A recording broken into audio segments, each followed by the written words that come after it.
Hi, I'm Jolene, the conference reporter. We're sitting down, and we are in Seattle at NASAGA, which is North American Simulation and Game Association. Yes, okay, I got it. And so what are we looking at here? So you're looking at a copy of Troubled Lands. It's a game about sustainability, inequality, and community that I developed with my colleague at transformativegames.com.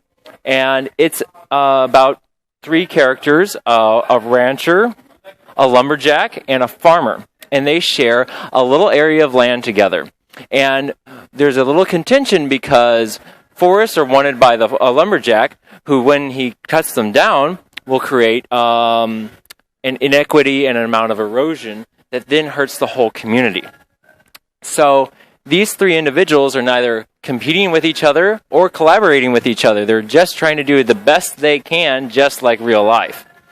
And the game plays out in a very interesting way, and this game is being used in high schools and undergraduate classrooms to teach about sustainability, community, resilience, and a number of political science issues. I love it.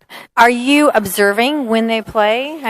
I actually Skype in with classrooms. So we have there's a professor in Evergreen State College that uses this. There's a teacher in Vancouver.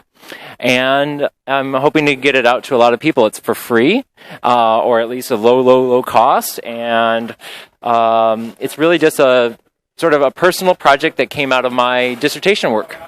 I wonder how politics will change, right?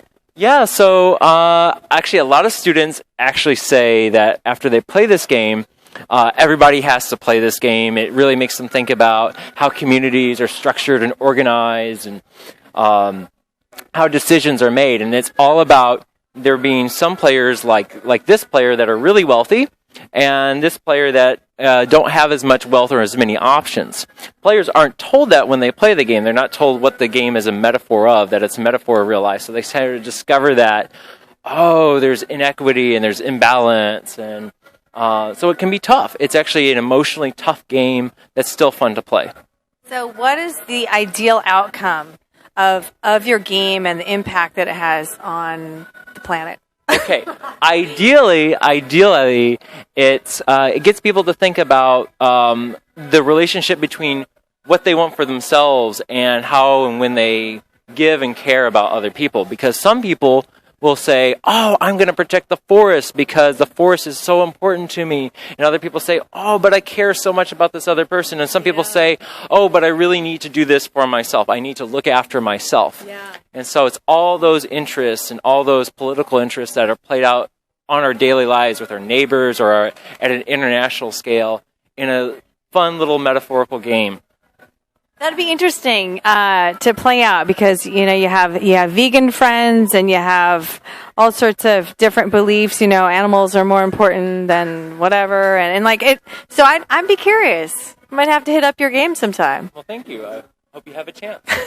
So in terms of NASAGA, what are you learning here? What is your game? Because you've presented as well. Is that right? I presented this today, yes. So a lot of people would love to use it, for example, at agricultural schools. I've learned a lot of people want to take it and then they want to change it. They want to modify it. They want to make it their own. How do you feel about that? I love it, actually. I love it when people want to change the game and tweak it. It's like house rules from Monopoly. Monopoly is a fun game, but nobody actually plays by the original rules. That's actually the case. Hardly anyone knows the original rules of Monopoly. But the game is loved, and it's loved so much that people will say, I want to change this. I want to do that. And so when I see people and they say, I like the theme of your game, but you could change it, and it could be about a house of people working together or a community, or it could be in space. It makes me happy because it means that they're taking the game and they're having the ideas and making it their own. They're empowered, baby. Yeah, empowered. Totally. So the people you've met at NASAGA, what's that like? Because this is kind of a different conference, pretty interactive. Yeah. So people are constantly playing games, interacting with each other, giving themselves other people things to think about. But it's actually, I love going. This is not the only gaming conference that I go to, so I'm actually used to this kind of conference, and I love to have these interactive activities. So it's totally different than the usual conference where you have a lecture, you have people talk. So here it's all experiential. People give a kind of activity like this, and then they talk about it afterwards. We talk about, what did you feel in this situation? How would you change that? How is this different? What does it make you think of?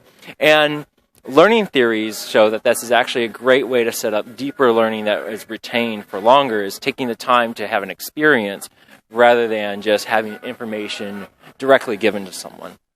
This is Tom Finland, right? Fennewald. Fennewald, and kind of like the Oswalds, Griswolds. Yep. Okay. It's one of those walds.